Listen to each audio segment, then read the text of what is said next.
নিজ গ্রামের চিরনিদ্রায় শায়িত শিশু আসিয়া 7 দিনের মধ্যে শুরু হবে বিচার, জানালেন আইন উপদেষ্টা। ঢাকায় পৌঁছেছেন জাতিসংঘের মহাসচিব আন্তোনিও গুতেরেস। কাল পরিদর্শনে যাচ্ছেন রোহিঙ্গা ক্যাম্প। নির্বাচন দেরি হলে ষড়যন্ত্রের সুযোগ পাবে ফ্যাসিস্টরা, মন্তব্য জয়নুল আবেদিনের। ঐক্যের আহ্বান নুরে। এবং পুলিশের ওপরে আক্রমণ না করতে আইজিপির অনুরোধ, সড়ক অবরোধ করে জনদুর্ভোগ সৃষ্টি করলে ছাড় নয়।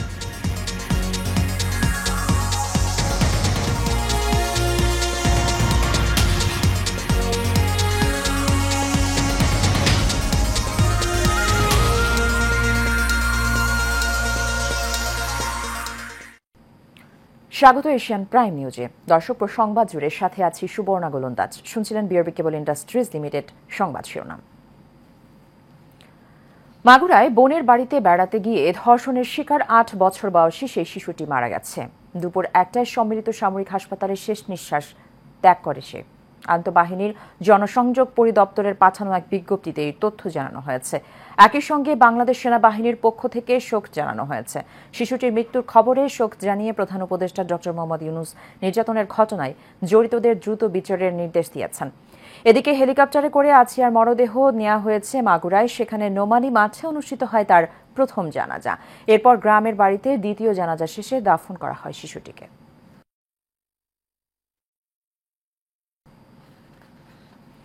এদিকে ধর্ষণের শিকার শিশুটির মৃত্যুর খবরে তার এলাকায় নেমে এসেছে শোকের ছায়া।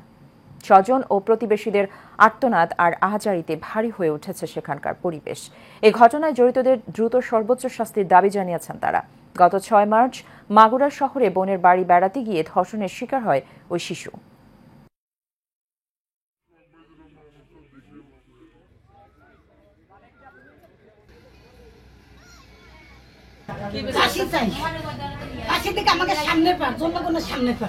তাদেরকে ফাঁসির কাঠগড়ায় নিয়ে তাদেরকে মৃত্যুদণ্ড নিশ্চিত করা হয়। আসিয়ার যে ধর্ষণটা হয়েছে ওই ধর্ষণ প্রত্যেক ঘরে ঘরে হবে না, এর কি নিশ্চয়তা আছে?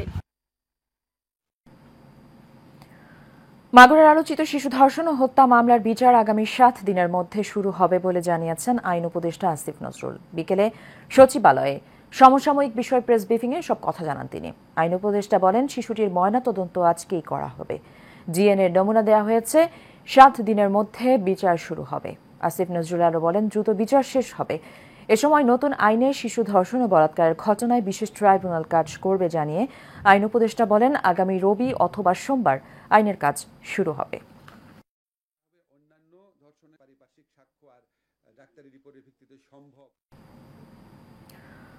অন্তর্বর্তীকালীন সরকারের প্রধান উপদেষ্টা ডক্টর মোহাম্মদ ইউনূসের আমন্ত্রণে 4 দিনের সফরে ঢাকা এসেছেন জাতিসংঘের মহাসচিব আন্তোনিও গুতেরেস। বিকেলে ঢাকায় পৌঁছান তিনি। বিমানবন্দরে মহাসচিবকে স্বাগত জানান পররাষ্ট্র উপদেষ্টা মোহাম্মদ তৌহিদ হোসেন। শুক্রবার সকালে মহাসচিবের অবস্থানরত হোটেলে তার সঙ্গে পররাষ্ট্র উপদেষ্টা এবং প্রধান উপদেষ্টা রোহিঙ্গা সংক্রান্ত বিষয়ে বিশেষ প্রতিনিধি খলিলুর রহমানের সৌজন্য সাক্ষাৎ করবেন। প্রধান উপদেষ্টা অধ্যাপক ইউনূসের সঙ্গে তার দপ্তরে বৈঠক করবেন জাতিসংঘ মহাসচিব। পরে তারা যাবেন কক্সবাজারে। সেখানে শরণার্থী শিবির পরিদর্শনের পর রোহিঙ্গা শরণার্থীদের সাথে ইফতার করবেন জাতিসংঘ মহাসচিব।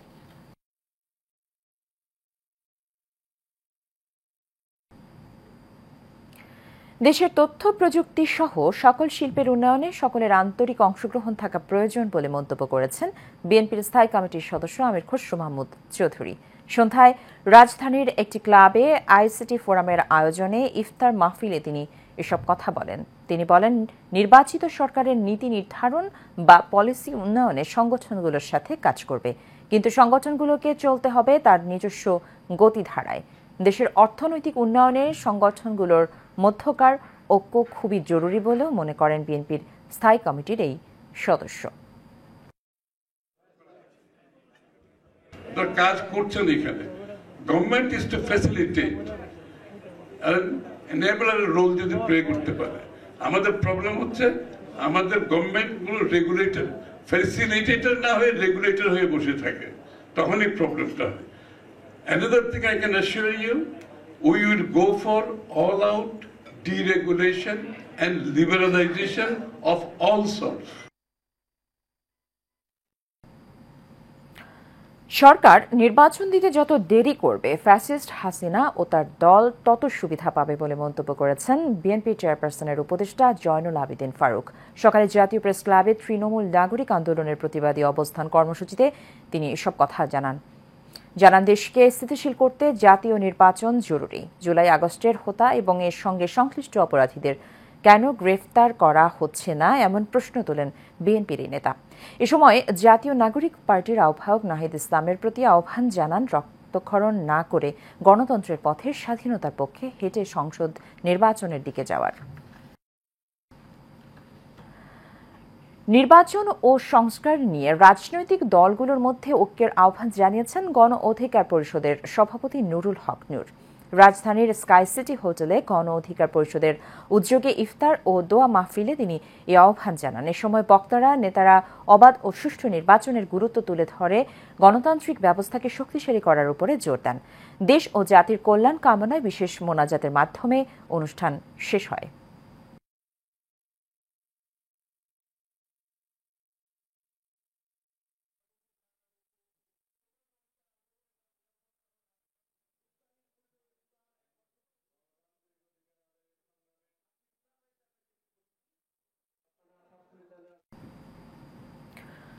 বাংলাদেশ জামাতে ইসলামীকে নিয়ে অন্তর্বর্তী সরকারের তথ্য সম্প্রচার উপদেষ্টা মাহফুজ আলমের বক্তব্যের তীব্র প্রতিবাদ জানিয়েছে দলটি। আজ জামাত ইসলামের সেক্রেটারি জেনারেল অধ্যাপক মিয়া গোলাম পরওয়ার এক বিবৃতিতে এই প্রতিবাদ জানান। মাহফুজ আলম সম্প্রতি এক ফেসবুক পোস্টে বলেন, জামাত যুদ্ধাপরাধের সহযোগী ছিল। এই বক্তব্যের প্রতিবাদ জানিয়ে জামাতের সেক্রেটারি জেনারেল বলেন, অন্তর্বর্তী সরকারের অরাজনৈতিক চরিত্রকে প্রশ্নবিদ্ধ করেছেন তথ্য উপদেষ্টা।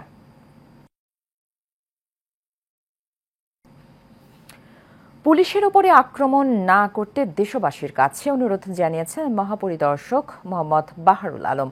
তিনি বলেন, আমরা কাজ না করতে পারলে কিভাবে সমাজে স্থিরতা আসবে, সুষ্ঠু নির্বাচনের দিকে কিভাবে আগাবো। শিল্প কারখানার শ্রমিকদের কোনো প্রকার গুজবে কান না দেওয়ার আহ্বান জানিয়ে আইজিপি বলেন, গুজব ছড়িয়ে কারখানা ভাঙচুরে যারা জড়িত থাকবেন তাদের বিরুদ্ধে আইনগত ব্যবস্থা গ্রহণ করা হবে। কোনোভাবেই রাস্তা অবরোধ করার মতো জনদুর্ভোগ সৃষ্টিকারী কোনো কাজকর্ম করা যাবে না বলেও হুঁশিয়ারি করেন আইজিপি। সকালে গাজীপুর নগরীর মোঘলখাল এলাকায় এক সভায় পুলিশ মহাপরিদর্শক এসব কথা বলেন। অনেকেই চেষ্টা করবেন যে অন্তর্বর্তী সরকার চিকিৎসক সহ স্বাস্থ্যের সকল শূন্য পদে নিয়োগের ব্যবস্থা নিয়েছে বলে জানিয়েছেন প্রধান উপদেষ্টার বিশেষ সহকারী অধ্যাপক ডাক্তার মোহাম্মদ সাইদুর রহমান।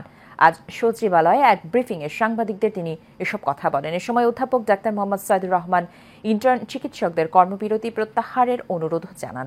নূর মোহাম্মদ ভুঁইয়ার রিপোর্টে দেখুন বিস্তারিত। অন্তর্বর্তী সরকার দায়িত্ব নেওয়ার পর থেকেই শুরু হয় সব মহলের নানান দাবি দেওয়া।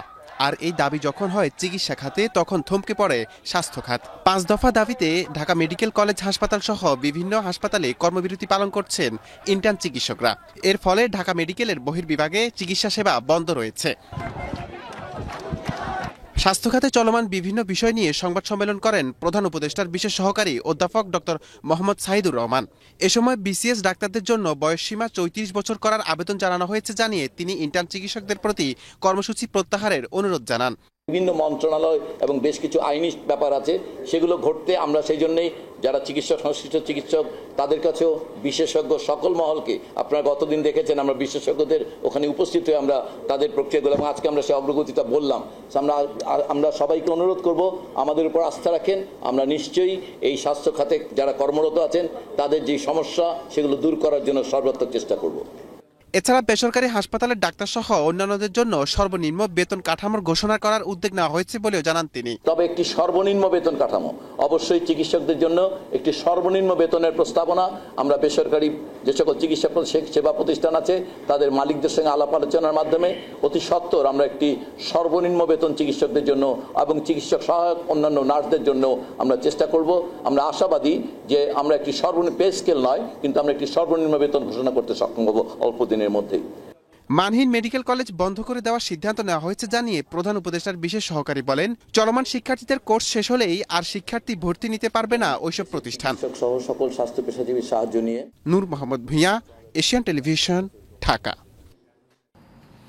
রাজধানীর মিরপুরে অবৈধ গ্যাসের সংযোগ বিচ্ছিন্ন করতে অভিযান পরিচালনা করা হয়েছে। আজ এই অভিযান পরিচালনা করেন নির্বাহী ম্যাজিস্ট্রেট মিল্টন রায় এবং মিরপুর তিতাস এর ডিজিএম মাকসুদুর রহমান। অভিযানে মিরপুর রূপনগর এবং শিয়ালবাড়িতে অবৈধ সংযোগ বিচ্ছিন্ন এবং মালামাল জব্দ করা হয়। Jamuna washing plant, Alif washing, মা hotel and restaurant, personal design fashion washing ও ন্যাশনাল গার্ডেন ভিউ হোটেলের আবাসিকের সংযোগ বিচ্ছিন্ন করা হয়েছে বলে জানান নির্বাহী ম্যাজিস্ট্রেট।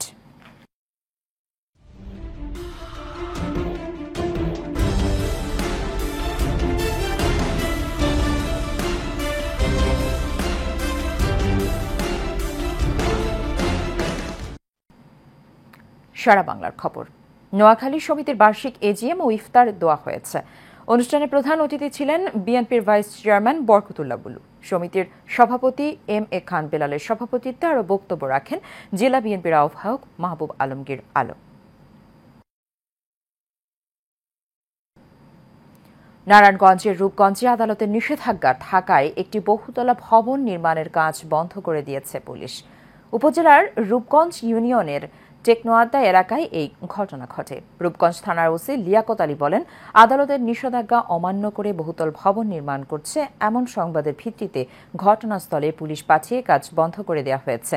এদিকে অভিযোগকারী ব্যবসায়ী আরমান মোল্লা আদালতে নিষেধাজ্ঞা জারি করলেও তা অমান্য করে নির্মাণ কাজ চালিয়ে যাচ্ছেন ইসরায়েল। অন্যদিকে ইসরায়েল বলেন, তিনি নিজ জমিতে রাজুকের অনুমতি নিয়ে কাজ করছেন। প্রতিপক্ষের অভিযোগ সম্পূর্ণ মিথ্যা দাবি করে তিনি বলেন, আদালত থেকে কাজ বন্ধ রাখার নোটিশ আসার পর তিনি কাজ বন্ধ করে দিয়েছেন। উত্তরাঞ্চল ইঞ্জিনিয়ার্স ফোরামের উদ্যোগে ইফতার ও মিলাদ মাহফিল হয়েছে। রাজধানীর আগারগাঁওয়ে এলজিইডি ভবনে এই আয়োজন করা হয়। এতে প্রধান অতিথি ছিলেন বিএনপির স্থায়ী কমিটির সদস্য ইকবাল হাসান মাহমুদ টুকু। এ সময় উপস্থিত ছিলেন চাঁপাইনবাবগঞ্জ ৩ আসনের সাবেক সংসদ সদস্য মোহাম্মদ হারুনুর রশিদ, রাজুকের চেয়ারম্যান ইঞ্জিনিয়ার মোহাম্মদ রিয়াজুল ইসলাম, এলজিইডির প্রধান প্রকৌশলী ইঞ্জিনিয়ার মোহাম্মদ আব্দুর রশিদ মিয়া, বিপিডিবির চেয়ারম্যান ইঞ্জিনিয়ার মোহাম্মদ রেজাউল করিম। ইফতার ও দোয়া মাহফিলের আয়োজক কমিটির আহ্বায়ক ইঞ্জিনিয়ার মোহাম্মদ আবু সাইদ ও সদস্য সচিব ইঞ্জিনিয়ার মোহাম্মদ আমিনুল ইসলাম।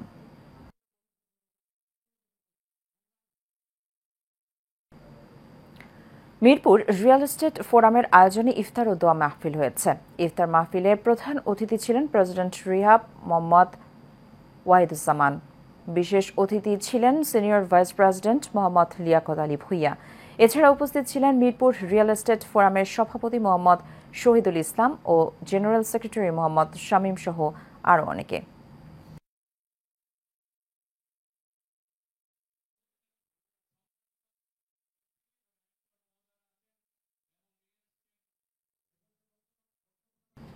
শেষ করব এশিয়ান প্রাইম নিউজ। তার আগে বিআরবি কেবল ইন্ডাস্ট্রিজ লিমিটেড সংবাদ শিরোনামগুলো জানিয়ে দেব আরও একবার।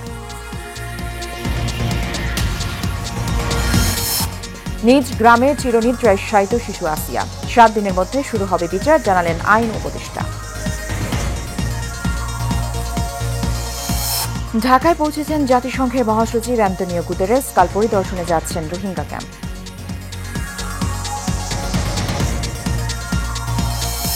নির্বাচনে দেরি হলে ষড়যন্ত্রের সুযোগ পাবে ফ্যাসিস্টরা, মন্তব্য জয়নুল আবেদিনের। ঐক্যের আহ্বান নূরের। এবং পুলিশের উপরে আক্রমণ না করতে আইজিপির অনুরোধ, সড়ক অবরোধ করে জনদুর্ভোগ সৃষ্টি করলে ছাড় নয়।